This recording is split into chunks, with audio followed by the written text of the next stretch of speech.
Oh guys, it's really whipping up now.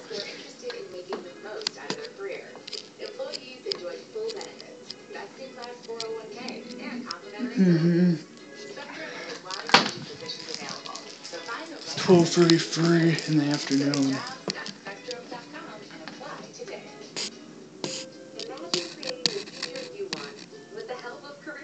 There's a gust for you.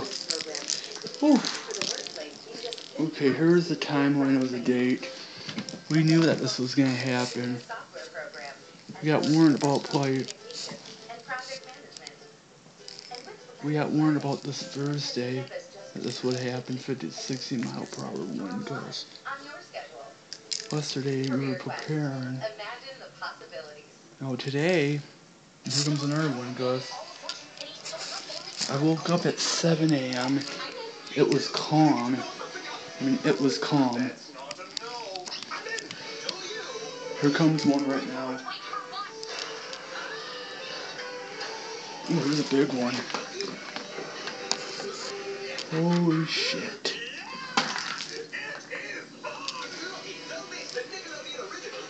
The camera's picking it up.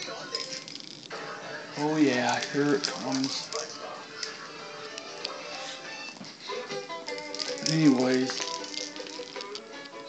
I woke up at 7. It was calm this morning. It started gusting, I think, around 8. So, it's been going since. So, I started the updates at 10 a.m., which I do apologize about, but I'll make another update soon. And so far, we got power, so hope that stays, but bye for now.